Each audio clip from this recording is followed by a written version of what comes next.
রান্নাঘরে বড় পাতিলে পানি ফুটছে টকবক করে। শর্মী সেদিকে খেয়াল নেই। সে সমস্ত মনোযোগ একাগ্র করে পাশের বসার ঘরের আলোচনা শোনার চেষ্টা করছে। স্পষ্ট কিছু বোঝা না গেলেও সীমা বেগমের কর্কশ কণ্ঠস্বর ঠিকই কানে বাজছে। এই তো খানিকক্ষণ আগেই ছোট ছেলের উপর রুষ্ট হয়ে চিল্লিয়ে উঠলেন। ওর আবার মতামতের কি আছে? আমরা যা বলবো তাই করবে। সীমা বেগমের কথায় সবাই স্বস্তি পেলেও শর্মীর মনটা ভার হয়ে গিয়েছিল। মেয়েটার জন্য শর্মীর বড় মায়া হয়। কেননা পুতুলের মতো সবাই নাচাচ্ছে তাকে, যে যার মতো সুতোয় টান দিচ্ছে, আবার মেয়েটা দুলে উঠছে। সবার চোখে সেই দুলে আবার ওঠা তিক্ত ঠেকে। তারপর শুরু হয় পাশবিক নির্যাতন। শর্মীর মন পুড়লেও সে চুপ থাকে। এই সংসারে টেকে থাকতে হলে চোখ মুখ বুজে বিবেকের দরজায় তালাবদ্ধ করে রাখতে হয়। এতদিন অবশ্য সে তাই করে এসেছে, কিন্তু এই শেষবেলায় এসে মনটা কেমন করে উঠছে। বসার ঘর থেকে সীমা বেগম চিল্লিয়ে উঠলেন, বড় বউ, চা বানাতে পাঠাইলাম, তুমি দেখি পানি সেদ্ধ করে গ্যাসের সিলিন্ডার খালি করা শুরু করছো। সেই কখন থেকে পানি উতল দিতেছে, আমি এই ঘর থেকে শুনতে পাচ্ছি। তোমার কানে যাচ্ছে না? কাজকর্মে মন নাই, খালি ধান্দাবাজি। শাশুড়ির চিল্লানিতে শর্মীর ধ্যান ভাঙল। আসলেই অনেকক্ষণ ধরে পানি ফুটছে। সে দ্রুত হাতে চা বানিয়ে নিল। শাশুড়ির আদেশ মতো রং চায়ে খানিকটা লবণে মিশিয়ে দিল। এতে নাকি চিনি কম লাগে। লবণের কারণে হালকা মিষ্টি ও কড়া স্বাদ দেয়। এদিকে যে চায়ের স্বাদ নষ্ট হয়ে যায় সেদিকে কে নজর দিবে?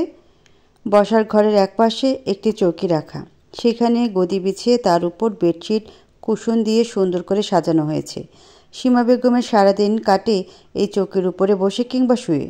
তবুও গভীর রাতে শোবার ঘরে যেতে ওনার বেশ কষ্ট হয়। ক্লান্ত শরীরটা নাকি আর চলতে চায় না। স্বামী মারা যাওয়ার পর থেকে তিনি অসুস্থ বোধ করছেন। সংসার টিকিয়ে রাখতে তড়িঘড়ি করে বড় ছেলের বিয়ে করিয়ে শর্মীকে নিয়ে এলেন। কথা ছিল সংসারের দায়িত্ব ছেলের বউর হাতে তুলে দিয়ে তিনি এই বেলা বিশ্রাম করবেন। কিন্তু সরল চোখে ঘটনা এমন দেখালেও সিংহাসন ছাড়ার পরেও সমস্ত ক্ষমতা এখনও সীমা বেগমের মুঠোর মধ্যেই রয়েছে। শর্মী শুধু ওনার আদেশ পালন করেন। ট্রেতে চায়ের কাপ সাজিয়ে বসার ঘরে প্রবেশ করতেই শর্মীর গা কাটা দিয়ে উঠল। আকবর বংশের রাজসভায় আজ সকল কূটনৈতিক ব্যক্তিকে দেখা যাচ্ছে। সবাই গম্ভীর মুখে বসে আছে। শীতল চোখগুলো তাকিয়ে আছে শর্মীর দিকে। শর্মী প্রথম চায়ের কাপটা শাশুড়ির হাতে তুলে দিল। সামান্য ভুলের কারণে এক্ষুনি শুনতে হতে পারে শর্মীর মুরব্বির জ্ঞান নেই, বাবার বাড়ি থেকে কোনো ভালো শিক্ষা পায়নি, নিচু জাতের ঘর থেকে বউ আনলে এমনই দুর্দশা হয়, আরও কত কি। আগে প্রতিটা বাক্য শর্মীর মনে থাকতো, সেসব মনে করে চোখের জল ফেলত। এখন সেসব সহনশীলতার পর্যায়ে চলে এসেছে দেখে আর মনে থাকে না। একে একে দুই চাচা শ্বশুরকে চা দিয়ে দিদারের হাতে চায়ের কাপ এগিয়ে দিল। দিদার এমনভাবে শর্মীর হাত থেকে চায়ের কাপ গ্রহণ করলো যেন সামনে দাঁড়িয়ে আছে অপরিচিত কেউ। সামনে স্বয়ং তার স্ত্রী দাঁড়িয়ে, অথচ একবার চোখে চোখ রাখল না। কোনো উষ্ণতা ছুঁয়ে গেল না। হতাশ শর্মী দ্রুত সরে গিয়ে দাঁড়ালো ছোট দেবর দিহানের সামনে। ওর চোখ দুটো টকটকে লাল হয়ে আছে। নিশ্চয়ই সারা রাত না ঘুমিয়ে সিনেমা দেখেছে আর এখন অনিদ্রার অভাবে মাথা ব্যথা নিয়ে এখানে মুখ কালো করে বসে আছে। ভাবির হাতের চা অবশ্য সে হাসি মুখেই নিল। ছোট করে ধন্যবাদ জানাতেও ভুলল না। চা পরিবেশনের সময়টুকু সবাই চুপ রইল বলে শর্মী কথা শুরু করতে পারছে না। সে ট্রে হাতে একপাশে দাঁড়িয়ে এই সুযোগের অপেক্ষা করতে থাকলো। তা দেখে সীমা বেগম বললেন, দুপুরে রান্নার ব্যবস্থা না করে দাঁড়ায় আছো কেন? কি রাঁধবো আজকে? এতদিন ধরে সংসার করতেছো, এখনও একবেলা রান্নাটা সামলাইতে পারতেছো না? সব কাজ আমারই দেখায় দেওয়া লাগে। কয় দিক সামলাবো আমি? ফ্রিজ থেকে মুরগিটা বের করো, মুরগির সাথে বড় বড় করে কয়েকটা আলু কেটে দিবা, করলা কয়েকটা চিকন করে কেটে ভাজি করে নাও। শর্মী মাথা নেড়ে সায় জানালো। প্রতিদিন এই ঘটনাই ঘটে, একই এপিসোড রিপিট টেলিকাস্ট। শুরুর দিকে একদিন শর্মী নিজের মতো খাবারের আইটেম করেছিল। সীমা বেগমের সে কি রাগ, ঘরের বউ তাকে সম্মান দেয় না। রান্নার আগে একবার জিজ্ঞাসা পর্যন্ত করেনি। নিজে মাতব্বরি করে ছোট লোকের মতো শাক পাতা রান্না করে বসে আছে। সেসব দিয়ে তিনি আর সেবেলা ভাত খেতে পারেননি। এরপর আর শর্মী নিজের বিবেক বুদ্ধি অপচয় না করে সীমা বেগমের কাছে ছুটে এসে প্রতিদিন নিয়ম করে রান্নার আইটেম জেনে নেয়। রান্নাঘরের দিকে ফিরে যেতে যেতেও শর্মী ঘুরে দাঁড়িয়ে শাশুড়িকে মিনমিনিয়ে বলল, কলেজটা শেষ করে বিয়ের আয়োজন করলে হতো না আম্মা? চকিতে ঘরের সবাই অবাক হয়ে শর্মীর দিকে তাকালো। সীমা বেগম তো পারলে চোখ দিয়ে শর্মীকে ভস্ম করে দেয়। অবস্থা বেগতিক দেখে দিদার ধমকে উঠল, তোমার এত কিছু না ভাবলেও চলবে, তুমি রান্নাঘর সামলাও। সীমা বেগম মনে মনে খুশি হলেন। ছেলেরা তার শিক্ষা ভুলে যায়নি। 4 ছেলেই মায়ের সম্মান ভালোবাসে কোনো কমতি রাখে না। তিনি শর্মীকে বললেন, 1 পোয়া চাল বেশি করে দিবা, তোমার চাচা শ্বশুরেরা দুপুরবেলা এখানে খাবেন। শর্মী আর দেরি না করে সেখান থেকে প্রস্থান করল। ভাগ্য ভালো দিদা শুধু ধমক দিয়েছে, চাচা শ্বশুর দুজন উপস্থিত না থাকলে নিশ্চিত দুটো চড় জুটত শর্মীর কপালে। শর্মী রান্নাটা চুলায় চাপিয়ে দিয়েছে মাত্র। সীমা বেগম রান্নাঘর পরিদর্শনে এলেন। ওনার কথা মতো কাজ কতটুকু হলো তা দেখা না পর্যন্ত উনি স্বস্তি পান না। আজকালকার মেয়ে ছেলের হাতে কাজ ছেড়ে দিলে গড়বড়ের আশঙ্কা থাকে বেশি। সব কিছুর দিকে তীক্ষ্ণ দৃষ্টিপাত করতে করতে শর্মীকে উদ্দেশ্য করে বললেন, মাইয়া মানুষের বেশি দিন ঘরে রাখা মানে হাতের তালুতে জ্বলন্ত কয়লা নিয়ে ঘোরা, সারাক্ষণ হাত জ্বালা করে। মাইয়ার বিয়ার বয়স হয়েছে, গায়ে গতরে তরতর করে বাড়তাছে, তাই নিজেরও তো স্বামীর ঘর করার শখ কম না, গায়ের জ্বালা বেশি বলেই তো আমাগো মান সম্মানের কথা চিন্তা না করে 1 বছর আগেই কম কাণ্ড ঘটায় নেই। পড়াশোনায় মনোযোগ থাকলে কেউ এমন কাজ করে না। যে মাইয়ার মনে একবার শরীরের ক্ষুধা জেগে ওঠে তারে আর ঘরে রাখতে নাই। কথা কওয়ার আগে আগ পাশ বিবেচনা কইরা কইবা। দুপুরবেলা খাওয়া শেষে সকলে বিদায় নিল। রান্নার তোড়জোড়ে আলোচনায় কি সিদ্ধান্ত নেওয়া হলো তা শর্মী জানতে পারেনি। তবে সে নিশ্চিত বিয়েটা হচ্ছে। তবুও মন মানছে না। দিহান এখনও নিজের ঘরে ঘুমোচ্ছে। ওর জন্য খাবার আলাদা করে রেখে বাকিগুলো ফ্রিজে তুলে রাখলো। ডাইনিং টেবিল থেকে নোংরা থালা বাসন নিয়ে বেসিনে রাখলো। গুলিস্তা আজকাল নিজের ঘরেই খায়। এটো প্লেট আনতে আবার ওর রুমে যেতে হবে। কোনার মাঝারি আয়তনের একটা ঘরে থাকে গুলিস্তা। দরজা নক করতে গিয়ে দেখলো দরজা লক করা নেই। শর্মী ওকে না ডেকে ঘরে প্রবেশ করলো। ডাকলেও জবাব মিলবে না সেটাও জানে। জানালার পাশে চেয়ারের টেবিলে বসে বই পড়ছিল গুলিস্তা। ঘরে শর্মী প্রবেশ বুঝতে পেরেও মাথা তুলে তাকালো না। এক মনে অঙ্ক কষে যাচ্ছে। ফ্লোরে এক পাশে রাখা এঁটো থালা বাসন গুছিয়ে নিয়ে শর্মী ওর দিকে তাকালো। এত মনোযোগ দিয়ে পড়াশোনা করতে দেখে শর্মীর ভীষণ রাগ হলো। এদিকে মেয়ের জীবন নিয়ে টানাটানি, আর সে বইয়ে মুখ গুজে বসে আছে। তিরিক্ষি মেজাজে গলায় ঝাঁজ নিয়ে সে বলল, বইপত্র এবার ছাড়ো, এখন ওসব পড়ে আর কি হবে, এবার অন্যদিকে একটু মনোযোগ দাও। সবাই মিলে বসে তোমার বিয়ে ঠিক করতে লেগে পড়েছে, বইপত্র বস্তাবন্দি করে শ্বশুরবাড়ি যাওয়ার প্রিপারেশন নাও। প্রশ্নবিদ্ধ চোখে গুলিস্তা বড় ভাবির দিকে তাকালো। দুপুর পেরিয়ে যাচ্ছে। তেজ কমে আসা আলো জানালা পেরিয়ে গুলিস্তার ফর্সা মুখে এসে পড়েছে। গোলাপি মুখখানে পবিত্রতা উপচে পড়ছে। লম্বা চুলগুলো দুপাশে বেনুনি করা, গোল গোল দুটো চোখে কৌতূহল। অথচ শর্মী ভেবেছিল ওই 2 সমুদ্রে থাকবে হতাশা নোনা জল। মেয়েটা এমনি ভাবনার বাইরে কাজকর্ম করে চমকে দেয়। শর্মীর ইচ্ছে হলো মেয়েটাকে আলতো হাতে বুকের মাঝে জড়িয়ে ধরতে। কেন যেন লজ্জা লাগে। গুলিস্তার পাশে বেশিক্ষণ থাকলে মেয়েটা ওকে মায়ায় ভাসিয়ে নিতে চায়। পবিত্রতা ভরা মায়াবী মুখের দিকে বেশিক্ষণ তাকিয়ে থাকতে না পেরে ঘর ছাড়ল শর্মী। বের হতে হতে বলে এলো, গত সপ্তাহে আনা প্রস্তাবটাতে সবার আগ্রহ আছে। বিয়ের কথাবার্তা শুরু করতে যাচ্ছে, নিজেকে তৈরি করো। গুলিস্তার বিচলিত হলো না, শুধু নিজের ঘরটার দিকে ঘুরে ফিরে তাকালো। দীর্ঘদিন ধরে তার বাস এই ঘরে।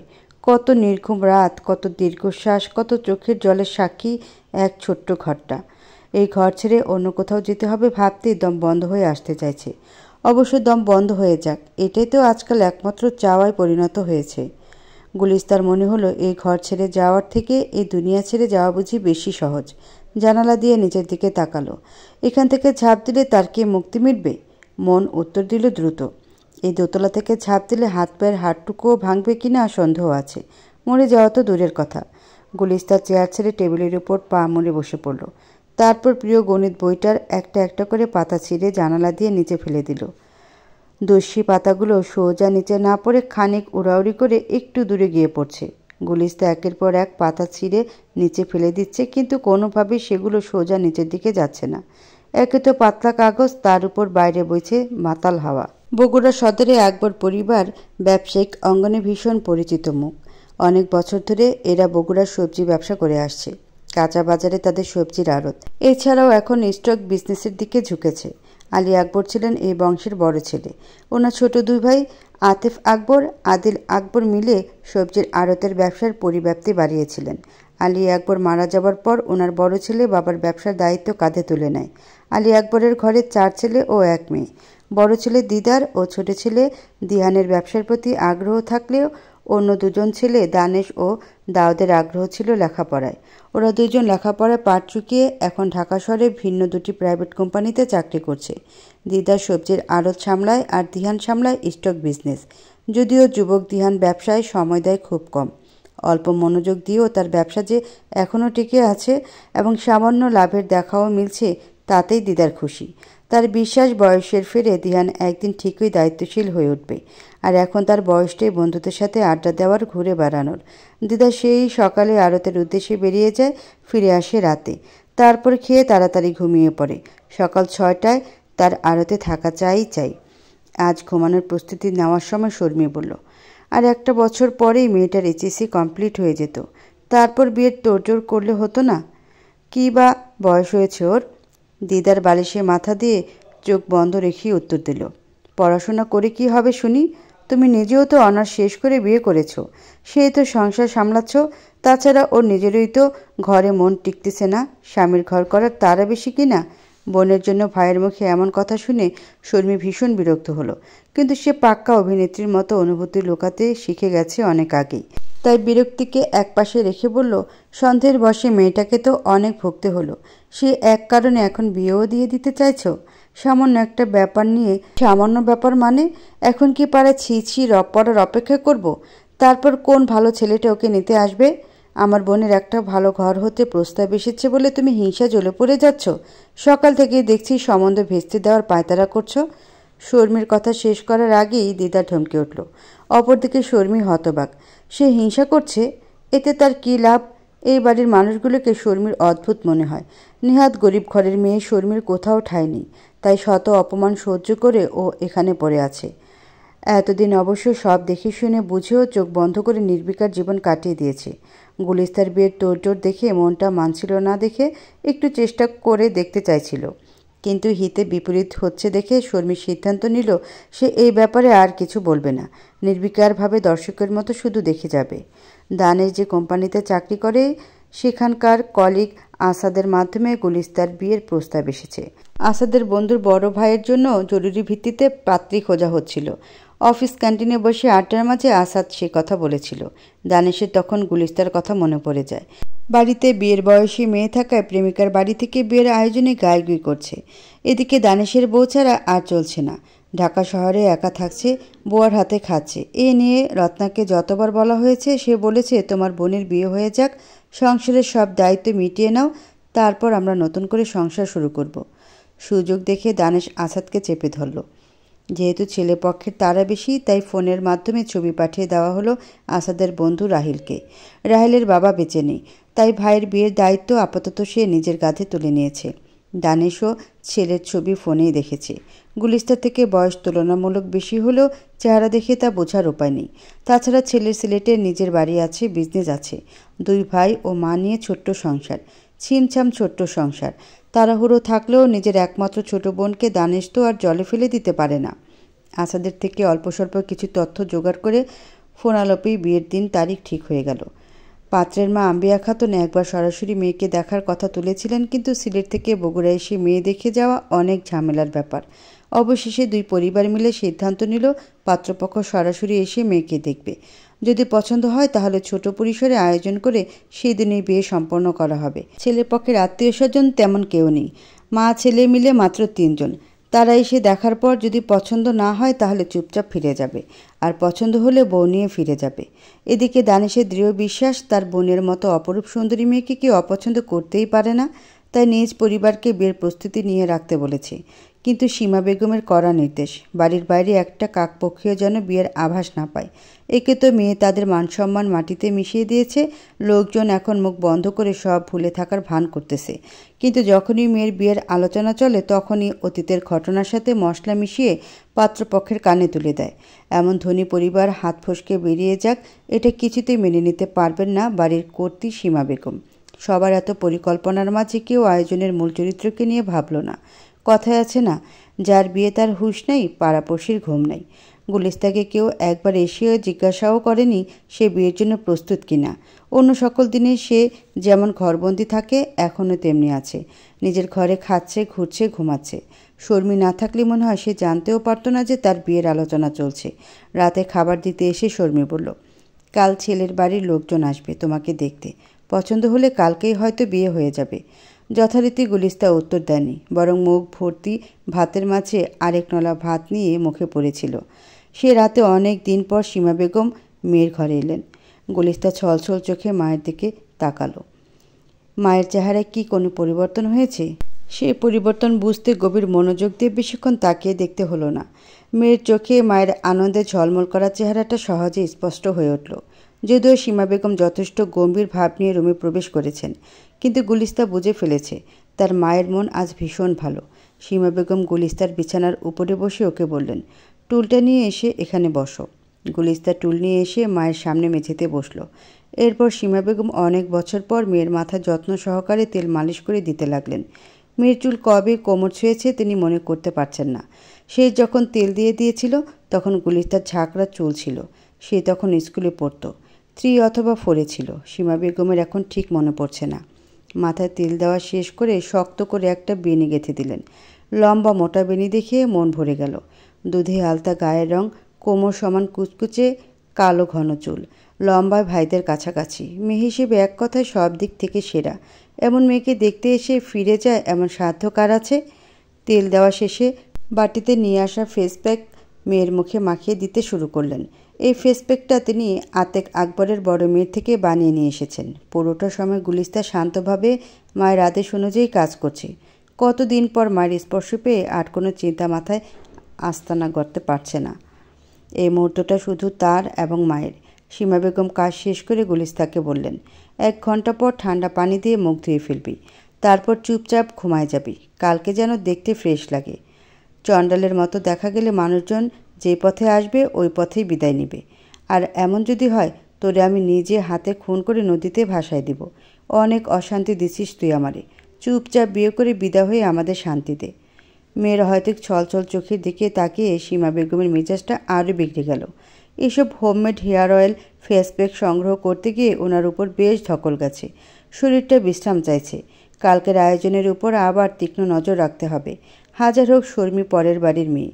হিংসা করে যদি খাবারের আয়োজনে ঘাটতি করে, বরপক্ষ না করার বাহানা পেয়ে যাবে। না, রান্নার দিকটা ওনাকেই দেখতে হবে।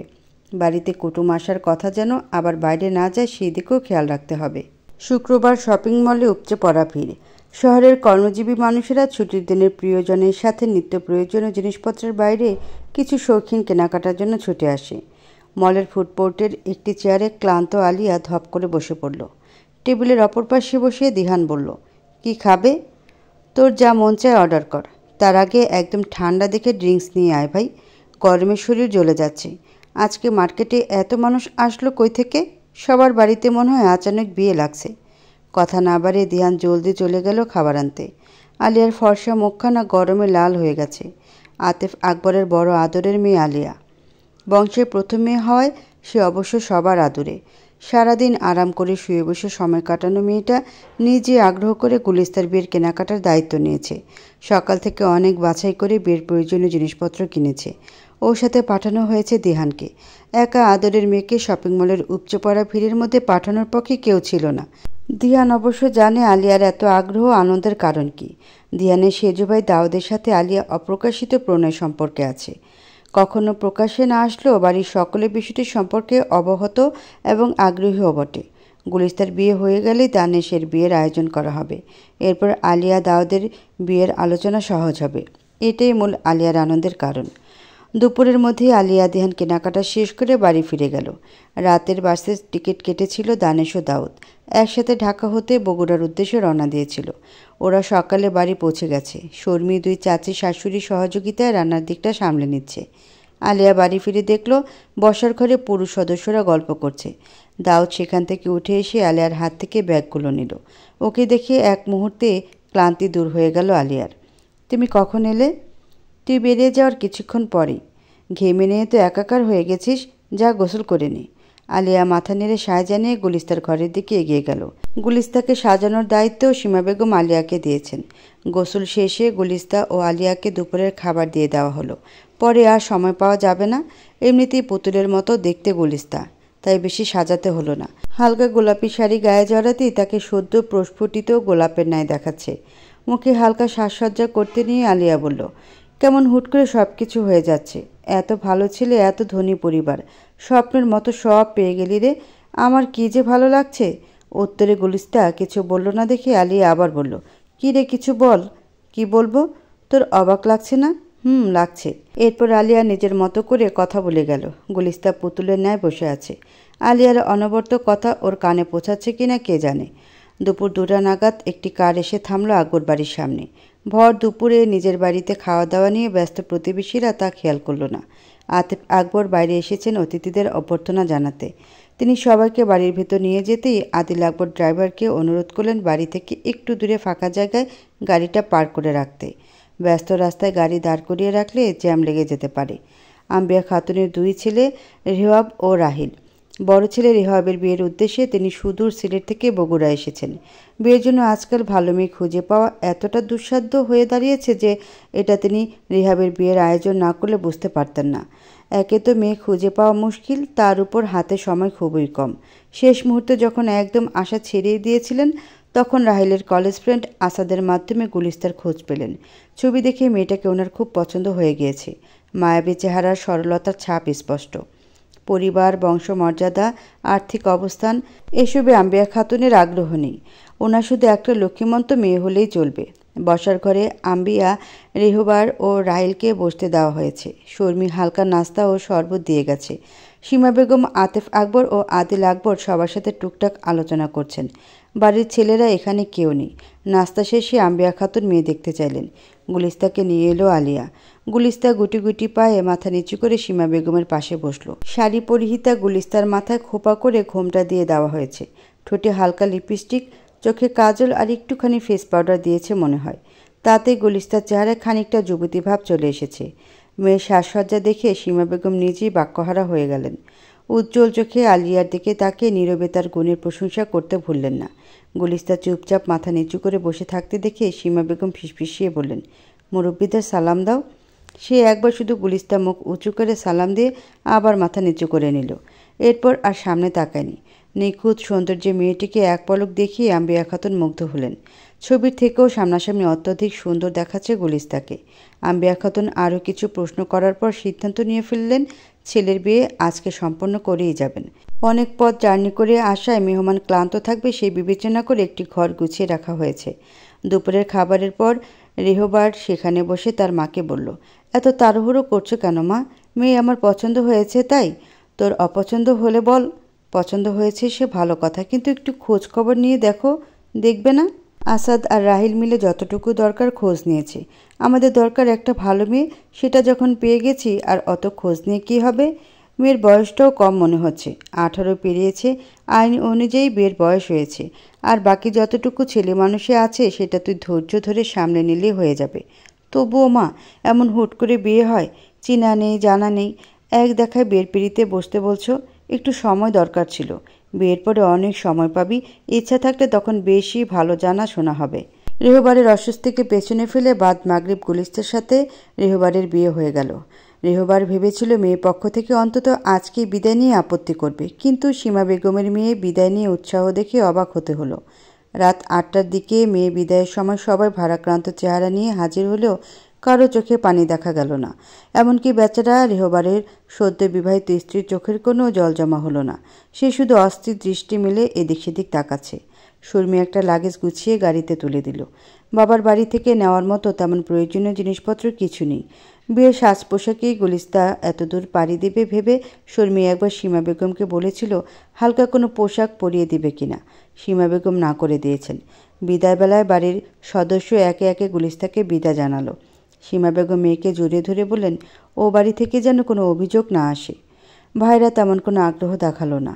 শুধু দিহান গাড়ি পর্যন্ত এগিয়ে দিতে এসে বোনের মাথায় হাত বুলিয়ে দিয়ে বলল, যথেষ্ট বড় হয়েছিস, কোথায় কিভাবে থাকলে ভালো থাকবি এতটুকু বুদ্ধি নিশ্চয় হয়েছে। বুদ্ধি খাটিয়ে পরিবেশ বুঝে নিজেকে নতুন করে গড়ে নিবি, ভালো থাকিস। কারে ওরা মোট 4 জন এসেছিল। যাওয়ার বেলা একজন বেশি হয় পেছনের সিটে 3 জনকে কষ্ট করে বসতে হলো। আম্বিয়া খাতুন গুলিস্তা ও রেহবারকে পাশাপাশি বসিয়ে নিজে একপাশে বসলেন। রাতের জ্যামবিহীন রাস্তায় ঢাকা পৌঁছাতে বেশি সময় লাগলো না, কিন্তু ততক্ষণে ক্লান্ত গুলিস্তা রেহবারের কাঁধে মাথা রেখে ঘুমিয়ে গেছে।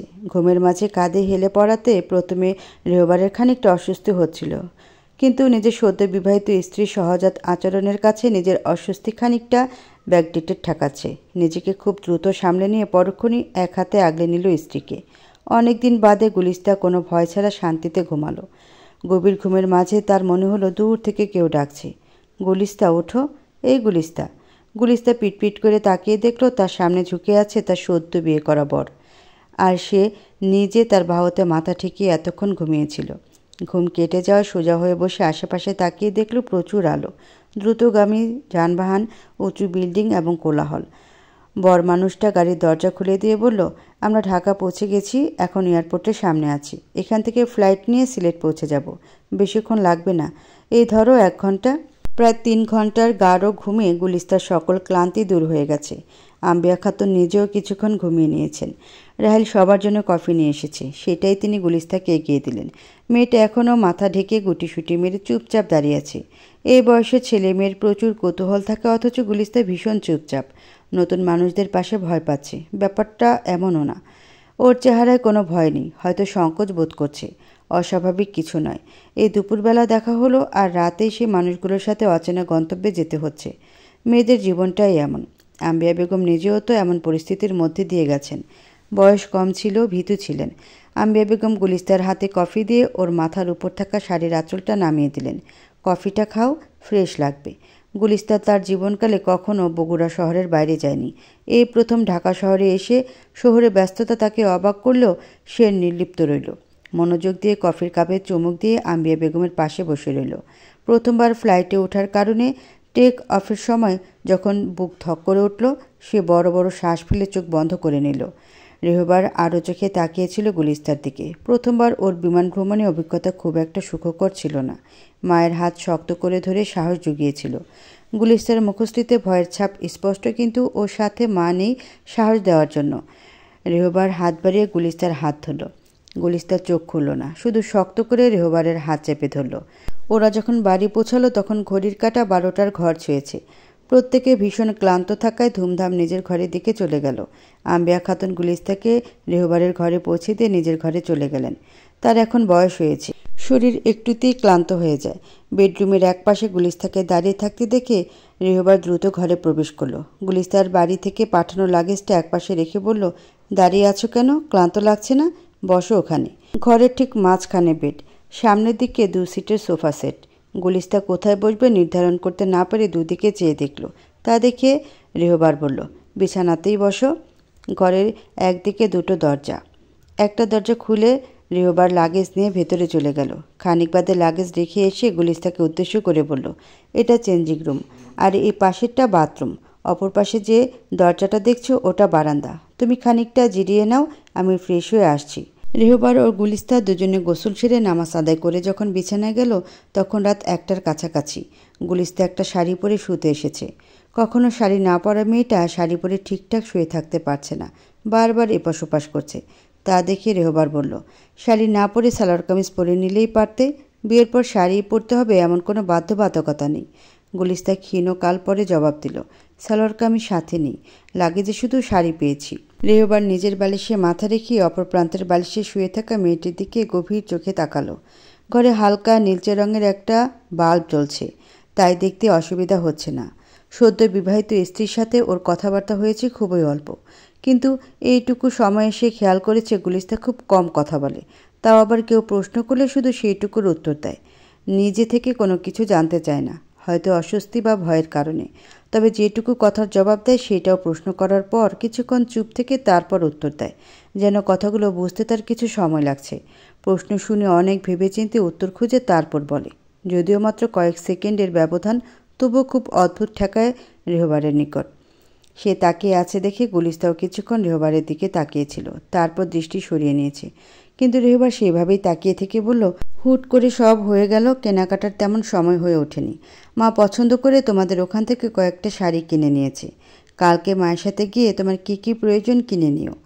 আমার তো এসবের ধারণা নেই, মা ভালো বুঝবে। গুলিস্তা শুধু মাথা নেড়ে সায় দিল। রেহবার হাত বাড়িয়ে নবপরিণীতার কোমল গাল ছুঁয়ে দিল। স্বামীর প্রথম নিবিড় স্পর্শে গুলিস্তা চকিতে চোখ তুলে তাকালো। সেই চোখে কিছু সময়ের জন্য অস্বস্তি, সংকোচ, ভয়, জড়তা সব ছিল। তা দেখে রেহবার নিজেকে প্রশ্ন করল, বড্ড তাড়াহুড়ো হয়ে যাচ্ছে কি? গুলিস্তার কি সময় প্রয়োজন? যখন ঠিক করলো হাত সরিয়ে নেবে তখনই খেয়াল করলো গুলিস্তার দৃষ্টি স্বাভাবিক হয়ে গেছে। এখন বেশ মনোযোগ দিয়ে রেহবারের চোখে চোখ রেখে তাকিয়ে আছে। রেহবারও তুলতুলে গালে আলতো করে আঙুল ছুঁয়ে দিতে দিতে বলল, তোমার যে কোনো সুবিধা অসুবিধার কথা আমাকে মুখ ফুটে বলবে। আমরা যেহেতু একজন আরেকজনকে চিনি না, তাই দুজনকেই মুখ ফুটে নিজেদের কথা জানতে হবে। তুমি কি আমাকে কোনো প্রশ্ন করতে চাও, কিছু জানতে চাও? গালে স্বামীর উষ্ণ স্পর্শে গুলিস্তা ততক্ষণে চোখ বন্ধ করে ফেলেছে। রেহবারের কথায় শুধু নাবোধক মাথা দুলালো। পাশে শুয়ে থাকার অপরূপ সৌন্দর্যের স্ত্রীকে আলতোভাবে কাছে টেনে নিল রেহবার। গুলিস্তার গা থেকে মিষ্টি একটা ঘ্রাণ ভেসে আসছে। ভেজা লম্বা চুলগুলো একপাশে ছড়িয়ে রাখা মায়াবী মুখশ্রীর তীব্র আকর্ষণে কাছে ডাকছে। সেই ডাক উপেক্ষা করার সাধ্য রেহবারের নেই। গুলিস্তার আন করা ঠোঁটের ঠোঁট ছুঁতেই মেয়েটা খানিকটা কেঁপে উঠে মেহরাবের বাহু চেপে ধরল। মেহরাব আরেকটু কাছে টেনে নিল ওকে। সে জানে তার স্ত্রী জগতের পঙ্কিলতা থেকে দূরে থাকা একটি মেয়ে। রক্ষণশীল পরিবারে বড় হওয়ার কারণে আধুনিকতার ছোঁয়া পেয়েছে খুবই কম। ওর চোখে মুখে সরলতার ছাপ মিথ্যে নয়। রেহবার তাকে যেমন আয়না দেখাবে তেমনি প্রতিবিম্ব ফেরত পাবে। কোমল ত্বকে চুম্বনের মাঝে গুলিস্তার কানে ফিসফিসিয়ে বলল, এত কষ্ট করে শাড়ি পরে তোমাকে ঘুমাতে হবে না ফুল। কানের লতিতে আলতো চুমু দিয়ে শাড়ির আঁচল সরিয়ে দিল। গুলিস্তা খানিকটা কেঁপে উঠে আরেকটু শক্ত করে চোখ দুটো বন্ধ করে নিল। সারা রাত আর সে চোখ জোড়া আর খুলল না। আজকাল আম্বিয়া খাতুনের দিন কাটে ভীষণ ব্যস্ততায়। ঘর গুছিয়ে প্রতিদিন কিছু কেনাকাটার জন্য মার্কেটে যেতেই হয়। তাই সকাল সকাল ঘরে রান্না শেষ করে বাকি কাজ গুছিয়ে বাইরে বেরিয়ে যান। আজকেও সকালে উঠে রান্নাঘরে নাস্তার প্রিপারেশন নিচ্ছিলেন। গুলিস্তাকে সিঁড়ি বেয়ে নিচে নামতে দেখে বললেন, এত সকালে নিচে নামতে গেলে কেন? আর একটু বিশ্রাম নিতে। কালকে কত রাতে বাড়ি ফিরলাম, ঘুম ভেঙে গেল। ঘুম ভালো হয়নি? নতুন জায়গা তো, নিজের ঘর ছেড়ে নতুন জায়গায় অ্যাডজাস্ট হতে একটু সময় লাগবে। এতদিনের অভ্যাস বলে কথা। কথা বলতে বলতে গুলিস্তা রান্নাঘরের দিকে এগিয়ে আসছে দেখে আম্বিয়া বেগম এগিয়ে এসে বললেন, এদিকে কোথায় আসছো? রান্না আমি সামলে নিচ্ছি, তুমি ডাইনিংয়ে বসো। একটা চেয়ার টেনে গুলিস্তাকে বসিয়ে দিলেন। মেয়েটা আবার মাথায় ঘোমটা দিয়েছে। দেখতে একদম নতুন বউ লাগছে। অবশ্য নতুন বউই তো। আম্বিয়া খাতুন ওর মাথার ঘোমটা নামিয়ে দিয়ে বললেন, অত ঘোমটা দিয়ে চলতে হবে না। এটা এখন থেকে তোমার নিজের বাড়ি। যেভাবে স্বস্তি পাও সেভাবে চলবে। অত ফর্মালিটি করে চলতে হবে না। গুলিস্তা অভ্যাস অনুযায়ী মাথা দুলিয়ে সায় দিল। আম্বিয়া খাতুনের ভীষণ মনে ধরেছে মেয়েটাকে। যাকে একবার মন থেকে ভালো লেগে যায়, পরবর্তীতে তার সব কিছু এমনিতেই ভালো লাগতে থাকে। এই জন্য সামনে পিছনে কোনো কিছু বিবেচনা না করে এক দেখায় ছেলের বিয়ে দিয়ে গুলিস্তাকে নিয়ে এলেন। ওনার একটা মেয়ের ভীষণ শখ ছিল। রেহরাবের পর যখন আবার সন্তান সম্ভবা হলেন, ভীষণ করে চেয়েছিলেন যেন একটা মেয়ে হয়, কিন্তু জন্ম নিল রাহিল। পরবর্তীতে আবার সন্তান নিতে চাইলে স্বামী সায় দেয়নি। গুলিস্তাকে পেয়ে ওনার সেই শখের তরিতে হাওয়া লেগেছে। মনে হচ্ছে ওনার ঘর আলো করে মেয়ে এসেছে, কিন্তু মেয়েটা সারাক্ষণ মনমরা হয়ে থাকে, যেন রাজ্যের উদাসীনতা তার চোখে মুখে লেপ্টে আছে। এটুকু বয়সে প্রজাপতির মতো চঞ্চল হওয়ার কথা। আম্বিয়া খাতুন এ বয়সে এসেও মনকে প্রফুল্ল রাখতে কত ছেলে মানুষই করেন। ছেলের এমন হুট করে বিয়ে দেওয়াটাও ওনার কাছে একটা অ্যাডভেঞ্চার ছিল। এখন উনি রান্নার ফাঁকে গুলিস্তার সাথে গল্প করছেন। গুলিস্তা শুধু আগ্রহ নিয়ে শুনে যাচ্ছে। নাস্তার পর্ব শেষে ছোটো বয়সে বাকি কাজগুলো করতে শুরু করলো। এই ফাঁকে আম্বিয়া খাতুন গুলিস্তাকে পুরো বাড়ি ঘুরিয়ে দেখালেন। বাড়িটা শহরের খুব কাছেও না, আবার খুব বেশি দূরেও নয়। এমন জায়গা দেখিয়ে বাড়ি করেছিলেন রাতুল আহসান। ঢাকা নিবাসী রাতুল যুবক বয়সে চাকরি সুবাদে এসেছিলেন এই সিলেট শহরে। প্রকৃতিপ্রেমী মানুষটি ধুলোবালির শহরে আর ফিরে যাননি। স্ত্রীকে নিয়ে ভাড়া বাসায় থাকলেন কয়েক বছর। তারপর ধীরে ধীরে তৈরি করলেন নিজস্ব নির। স্ত্রী সন্তানকে নিয়ে সুখী দিন কাটিয়েছিলেন। বার্ধক্যের কারণে একদিন সাদরে মৃত্যুগ্রহণ করে পাড়ি জমালেন পরপারে। বাড়ির শেষ সীমানায় ওনাকে দাফন করা হয়েছে। স্বামীর কবরের সামনে দাঁড়িয়ে স্মৃতিচারণ করছিলেন আম্বিয়া খাতুন। আমার বড় ছেলেটাও হয়েছে বাবার মতো। বাড়ি ছেড়ে সিলেট ছেড়ে কোথাও যাবে না। ঢাকায় নামকরা একটা কোম্পানিতে চাকরির সুযোগ পেয়েও গেল না। এখানে ছোট করে নিজের ব্যবসা শুরু করলো। আমি তো ভয়ে ছিলাম ব্যবসা টিকিয়ে রাখতে পারবে কিনা। ওর বাবার পেনশনের প্রায় পুরো টাকাই তুলে দিয়েছিলাম ওর হাতে। সেই কোম্পানি লসের মুখ দেখলে আমরা একদম পথে বসে যেতাম। কিন্তু বছর শেষ হওয়ার আগেই রেহবার ওর কোম্পানিকে মোটামুটি একটা ভালো পর্যায়ে নিয়ে গেল। এখন আর দুশ্চিন্তা হয় না। আমি জানি ও পারবে। তখন শহরে বাইরে জমির দাম ছিল ভীষণ কম। রাতুল আহসান নিজের জমানো টাকা দিয়ে খুব সহজে অনেকখানি জমি কিনতে পেরেছিলেন। সেখানে ছোট করে একটা দোতলা বাড়ি তুলে বাকি অংশে গাছপালা লাগিয়ে তৈরি করলেন বন্য আবহ। দোতলা বাড়িটিতে 4টি শোবার ঘর আছে। ওপরতলায় 3টে আর নিচতলায় 1টি। আম্বিয়া খাতুন গুলিস্তাকে সব কিছু দেখালেন। এই কয়েকদিনে সব কিছু বুঝে নাও। আমি চলে যাওয়ার পর সব কিছু তোমাকেই সামলাতে হবে। এখানে আমাদের নিকট আত্মীয় কেউ নেই, একাই চলতে হয়। গুলিস্তা অবাক হয়ে বলল, কোথায় যাবেন? গুলিস্তা দেখতে যেমন আদুরে বাচ্চার মতো, ওর কণ্ঠও তেমন আদুরে শোনালো আম্বিয়া খাতুনের কানে। সেই কণ্ঠে মন খারাপের আভাস পেয়ে তিনি হালকা হেসে গুলিস্তার হাত দুটো নিজের হাতে ধরে বললেন, তোমাকে হয়তো কেউ জানানোর সুযোগ পায়নি, আমি আর রাহিল এই সপ্তাহেই ফ্লোরিডা যাচ্ছি। মূলত এই কারণেই রেহবারের সাথে তোমার বিয়ে এত তড়িঘড়ি করে দেওয়া হলো। ছেলেটাকে একা রেখে যেতে মন টানছিল না। ওদিকে আবার রাহিল আমাকে ছাড়া থাকতে পারে না। রেহবারকে বললাম আমাদের সাথে যেতে, কিন্তু কোম্পানি ফেলে এভাবে হঠাৎ করে অন্য দেশে পাড়ি জমানো সহজ কথা না, তাই ওকে থেকে যেতে হলো। ফ্লোরিডা, সে তো অনেক দূর, ওখানে কেন যাবেন? গুলিস্তার কথায় আম্বিয়া বেগম হেসে ফেললেন। মেয়েটা ভীষণ সরল, মাত্র একদিনই এত আপন হয়ে গেল যে এখন ওকে রেখে চলে যেতে হবে ভাবতেই আম্বিয়া খাতুনের কষ্ট হচ্ছে। তিনি ঠিক করলেন এই কয়েকদিন যতটুকু সম্ভব গুলিস্তাকে নিজের কাছাকাছি রাখবেন। ছেলে তার বউর সাথে সময় কাটানোর আরও অনেক সময় পাবেন, কিন্তু তিনি তার মেয়ে স্বরূপ এই আদরে বাচ্চাটাকে বেশি দিন কাছে রাখতে পারবেন না। ফ্লোরিডায় আমার বড় ভাই থাকেন, ওনার ওখানকার সিটিজেনশিপ আছে। ফ্লোরিডার একটি ভার্সিটিতে রাহিলের মাস্টার্স পড়ার সুযোগ হয়েছে। সেই সাথে ওর মামা যেখানে জব করে সেখানে ওর জবের বন্দোবস্ত করেও ফেলেছেন। এত বড় সুযোগ রাহিল হাতছাড়া করতে চাচ্ছে না। আবার আমাকে ছাড়া থাকাও নাকি ওর পক্ষে সম্ভব না। ছেলেটা আমার ভীষণ মানেওটা। ছোট ছেলে তো, সারাক্ষণ নিজের সাথে রেখে ওর অভ্যাস বিগড়ে দিয়েছি। এখন এই বয়সে এসেও মা ছাড়া কিচ্ছু বোঝে না। এখন আপাতত আমরা দুজন যাচ্ছি।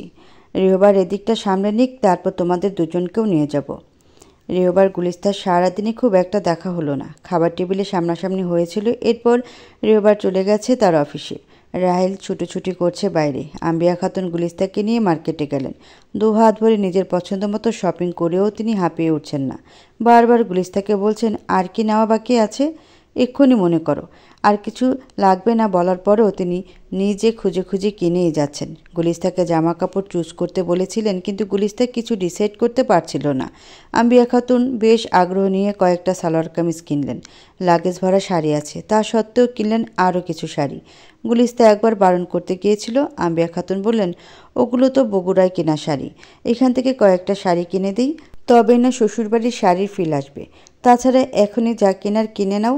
পুরুষ মানুষের উপর ভরসা করে থাকলে তোমার আর শপিং করা হবে না। একা একা কেনাকাটা করবা সেই সম্ভাবনাও শূন্য। কাপড় কেনা শেষে টয়লেট্রিজ, বিউটি প্রোডাক্ট সহ যাবতীয় কেনাকাটা শেষ করে সন্ধে পেরিয়ে ওরা বাড়ি ফিরল। রেহবার ঘরে ফিরে দেখল সোফা সেট শপিং ব্যাগে ঢেকে গেছে। মায়ের ছেলে মানুষের নমুনা দেখে খানিকটা হেসে ফ্রেশ হতে চলে গেল। খেতে বসে মাকে উদ্দেশ্য করে বলল, শপিং করেছো দেখলাম। শপিং মলে অন্যদের জন্য কিছু রেখে এসেছো নাকি সব তুলে নিয়ে এসেছো? ভাইয়ের কথা শুনে রাহিল ফিক করে হেসে ফেলল। আম্বিয়া বেগম দুই ছেলের দিকে কটমটে দৃষ্টি দিয়ে বললেন, কার্ডের ব্যালেন্স শেষ হয়ে গেল বলে সব নিয়ে আসতে পারলাম না। আমার তো ইচ্ছে ছিল সবগুলো নিয়ে আসি। ইস, আমাকে কল দিলে না কেন মা? আমার কার্ড নিয়ে হাজির হয়ে যেতাম। ভাই স্বল্প খরচে বিয়ে করে নিল, এইটুকু জরিমানা তো করাই যায়। মায়ের সাথে তাল মিলিয়ে রাহিলও দুষ্টামি করতে পিছপা হলো না। রুমে ফিরে গিয়ে গুলিস্তা চতুর্দিকে ছড়ানো ব্যাগের মধ্যে বসে সেসব গোছানো শুরু করলো। কিন্তু সব কিছু তার কাছে এলোমেলো মনে হচ্ছে। আম্বিয়া বেগম সারাদিনের ক্লান্তি শেষে ঘুমোতে গেছেন। ওনাকে বিরক্ত করা ঠিক হবে না। আবার ঘরে ব্যাগ ছড়িয়ে রাখলে রেহবার বিরক্ত হতে পারে। রেহবার স্টাডি রুম থেকে ফিরে এসে দেখল এক গাদা জিনিসপত্রের মাঝে খেয়ে হারিয়ে বসে আছে গুলিস্তা। সালোয়ার কামিজ গায়ে ওকে হাই স্কুল পড়ো এক কিশোরী মনে হচ্ছে। আদতে সে কিশোরীই বটে, 18 পেরিয়েছে সবে মাত্র। সোফা থেকে কয়েকটা ব্যাগ উঠিয়ে রেহবার বসার জায়গা করে নিল। গুলিস্তা ফ্লোরে বসেছিল, ওকে উঠিয়ে সোফায় বসিয়ে দিয়ে নিজেও পাশে বসে পড়ল। মা মাঝে মধ্যে কী সব বাচ্চামি করে বসে, এত কেনাকাটা কেউ একসাথে করে? এই বলে রেহবার নিজেও কাপড় গোছানো শুরু করলো। তা দেখে গুলিস্তা বলল, আমি গুছিয়ে নিচ্ছি, আপনি রেস্ট নিন। একা গোছাতে গেলে রাত পেরিয়ে যাবে, বউ রেখে আমার আবার ঘুম আসবে না। গুলিস্তাকে চোখ বড় বড় করে তাকাতে দেখে রেহবার শব্দ করে হেসে ফেলল। তা দেখে গুলিস্তা দ্রুত হাত চালিয়ে কাপড় গোছাতে শুরু করলো। পরবর্তী কয়েকটা দিন আম্বিয়া খাতুন গুলিস্তাকে ছেলের পছন্দের সাথে পরিচয় করালেন। রেহবার কী খেতে পছন্দ করে, কেমন পোশাক পরে, কি কি পছন্দ করে, কোনগুলো অপছন্দ ইত্যাদি খুঁটিনাটি বিষয়গুলো জানিয়ে দিলেন, যাতে রেহবারকে বুঝতে গুলিস্তার সুবিধা হয়। এমনিতেই গুলিস্তা খুব ভালো ছাত্রী ছিল, সে খুব দ্রুত সব কিছু আয়ত্ত করে ফেলল। গুলিস্তার বিয়ের 7ম দিনে রাহেল ও আম্বিয়ার খাতুনের ফ্লাইট। সকালবেলা সব কিছু গুছিয়ে লাগেজ রেডি করে সকলে ঢাকার উদ্দেশ্যে বেরিয়ে পড়ল। আম্বিয়া খাতুন স্বামী স্মৃতি বিজড়িত বাড়িটির দিকে বারবার ফিরে তাকাচ্ছেন। এই তো সেদিন এই বাড়িতে ছোট রেহবারকে নিয়ে হাসপাতাল থেকে বাড়ি ফিরলেন। ছেলেটা গুটি গুটি পায়ে হাঁটতে শিখল। সিঁড়ি থেকে পড়ে ব্যথা পেতে পারে, তাই নিচতলা রুমে শিফট করলেন। তারপর আর উপরের রুমে ফিরে যাননি। রাহেল জন্ম নিল। রাতুল হাসান মারা গেলেন। আম্বিয়া খাতুনের পুরো জীবনটাই যেন এই বাড়িতে পড়ে আছে। তিনি যথেষ্ট শক্ত মনের মানুষ, বাস্তবিকতা মেনে নিয়ে চলতে পছন্দ করেন, কিন্তু বিদায়বেলায় স্মৃতিরা যে এত পড়াবে এটা ভাবতেই পারেননি। এই বয়সে এসে চোখের কোণে দ্রুত জল জমে যায়। গাড়িতে বসে তিনি নীরবে জল ফেলতে লাগলেন। পেছনের সিটে গুলিস্তা বসেছিল আম্বিয়া খাতুনের সাথে। ওনাকে কাঁদতে দেখে গুলিস্তা ওনার বাহুতে হাত পেঁচিয়ে ধরে বাহুতে মুখ গুজে দিল। আম্বিয়া খাতুন ও মেয়ের সমান গুলিস্তাকে পরম স্নেহে আগলে বসে রইলেন। প্লেনে ওঠার আগে রেহবারকে শক্ত করে জড়িয়ে ধরে বললেন, যাবার বেলা এত কষ্ট লাগবে কে জানতো। এখন সিদ্ধান্ত বদলে ফেলেছি বুঝলি। ওখানে গিয়েও যদি মন ভালো না হয়, বাড়ির জন্য এভাবে মন পুড়ে, তাহলে আমি এই বাদরটাকে ওখানে রেখে চলে আসব। তুই শুধু আমাকে টিকিটের টাকা পাঠিয়ে দিবি। রেহবার মায়ের বাচ্চামি দেখে আবার হেসে ফেলল। তারপর সম্মতি জানিয়ে মায়ের মাথায় আলতো করে চুমু খেল। আজ থেকে মায়ের শিশু সুলভ কাজকর্মগুলো ভীষণ মিস করবে।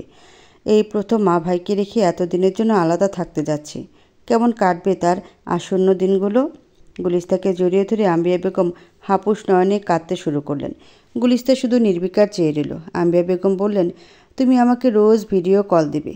রাহেল ভাইকে বলল, এদিকে সব কিছু গুছিয়ে তুমি দ্রুত চলে এসো, তোমাকে রেখে যেতে কষ্ট হচ্ছে। রাতের আধারে একটি বিমান আম্বিয়া খাতুন ও রাহেলকে নিয়ে উড়াল দিল। রেহবারের বুকের ভেতরটা ভীষণ ফাঁকা লাগছে। মনে হচ্ছে তার হৃৎপিণ্ডটা কেউ ছিনিয়ে নিয়ে গেছে। সে হাত বাড়িয়ে গুলিস্তার হাতটি শক্ত করে ধরে অন্ধকার আকাশের দিকে তাকিয়ে রইল। বাড়ি ফিরে সেদিন রেহবার আর অফিস গেল না। দিনের বাকিটা সময় বাগানে ঝুলানো বারান্দায় সে আর গুলিস্তা বসে রইল। এক হাতে গুলিস্তার কোমর জড়িয়ে ধরে কাঁধে মাথা রেখে বলল, বাড়িটা কেমন ফাঁকা লাগছে ফুল। রাহেল সারাক্ষণ মায়ের সাথে খুনসুটি করত, উল্টাপাল্টা কাজ করে মাকে জ্বালাতো। সে নিয়ে মা ওকে রাত দিন বকাবকি করত। আর এখন দেখো বাড়িটা কেমন নিশ্চুপ।